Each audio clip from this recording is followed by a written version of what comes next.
जय महाकाल भक्तों, ओम नमः शिवाय। 17 तारीख को बहुत ही शुभ संयोग बन रहा है।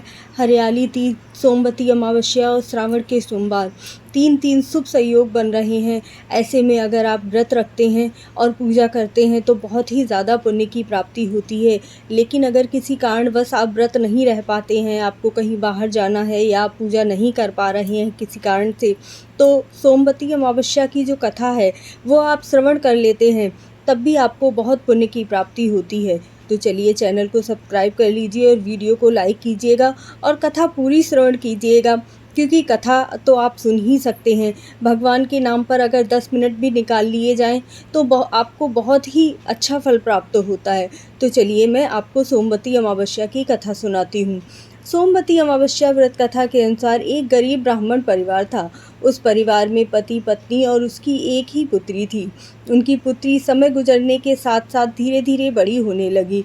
उस पुत्री में बढ़ने के साथ ही स्त्रोचित सगुणों का विकास हो रहा था।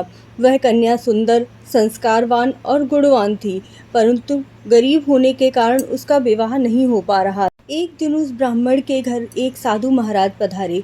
साधु उस कन्या के सेवा भाव से अत्यधिक प्रसन्न हुए। कन्या को लंबी आयु का आशीर्वाद देते हुए कहा कि इस कन्या के हाथ में विवाह योग्य रेखा ही नहीं है। तब ब्राह्मण दंपति ने साधु से इसका उपाय पूछा। कन्या ऐसा क्या करे कि उसके हाथ में विवाह का योग बने?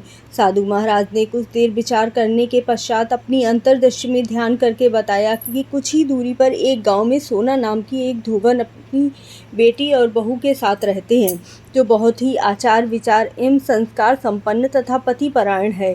यदि यह सुकन्या उस धोबिन की सेवा करे और उस महिला द्वारा शादी में अपने मांग का सिंदूर लगा दे तथा उसके बाद इस कन्या का विवाह हो जाए तो कन्या का वैधव्य योग मिट सकता है।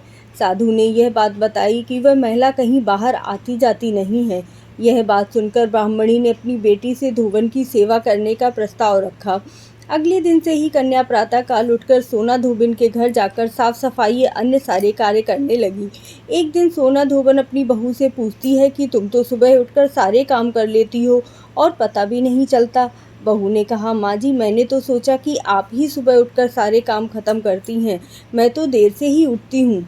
यह सब जानकर दोनों सास बहू घर की निगरानी करने लगे कि कौन आता है जो सुबह सारा घर का काम करके चला जाता है।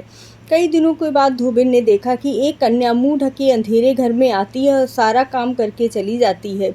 जब वह जाने लगी तो सोना धोबन उनके पैरों पर गिर पड़ी।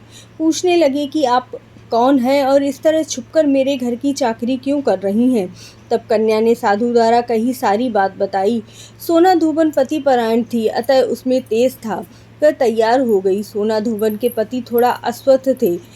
उसने अपनी बहू से अपने लौट आने तक घर पर रहने को ही कहा। सोना धोबन ने जैसे ही अपनी मांग का सिंदूर उस कन्या की मांग में लगाया, सोना धोबन का पति मर गया। उसे इस बात का पता चला। वह घर से निराजल ही चली गई, यह सोचकर कि रास्ते में कहीं पीपल का पेड़ मिलेगा तो उसे भवरी देकर और उसकी परिक्रमा करके ही जल ग्रहण करूंगी। उस दिन सोमवती अमावस्या थी। ब्राह्मण के घर मिले पुए पकवान की जगह उसने ईंट के टुकड़ों से 108 बार भवरी देकर 108 बार पीपल के पेड़ की परिक्रमा की और उसके बाद ही जल ग्रहण किया। ऐसा करते ही उसके पति के मृत शरीर में वापस जान आ गई। धोबन का पति फिर से जीवित हो उठा। इसीलिए सोमवती अमावस्या के दिन शुरू करते ही जो व्यक्ति हर अमावस्या के दिन भवरी देता है, उसके सुख और सौभाग्य में वृद्धि होती है। पीपल के पेड़ में सभी देवताओं का वास होता है, अतः जो भी व्यक्ति हर अमावस्या को न कर सके तो सोमवती अमावस्या को, जो अमावस्या सोमवार के दिन पड़ती है, उस पर 108 वस्तुओं की भवरी देकर सोना धोबन और गणेश गौरी की पूजा करते हैं, उन्हें अखंड सौभाग्य की प्राप्ति होती है। ऐसी प्रचलित परंपरा है कि पहली सोमवती अमावस्या के दिन धान, पान, हल्दी, सिंदूर और सुपारी की भवरी दी जाती है। उसके बाद सोमवती अमावस्या को अपने सामर्थ्य के अनुसार फल, मिठाई, सुहाग की सामग्री, खाने की चीज़ें आदि की भवरी दी जाती है और फिर भवरी चढ़ाया गया सामान किसी सुपात्र ब्राह्मण, ननद या भांजे को दिया जा सकता है। शुभ 3 योग बन रहे हैं। हरियाली अमावस्या, सोमवती अमावस्या और सोमवार भी पड़ रहा है, तो श्रावण के सोमवार हैं, इसीलिए ये ज़्यादा शुभ हैं। और भोलेनाथ की पूजा और जलाभिषेक का भी बहुत ज़्यादा विशेष योग है। इस दिन हर्षण योग भी बन रहा है जो 7:58 से शुरू होगा, तो उस समय पूजा का विशेष महत्व रहेगा।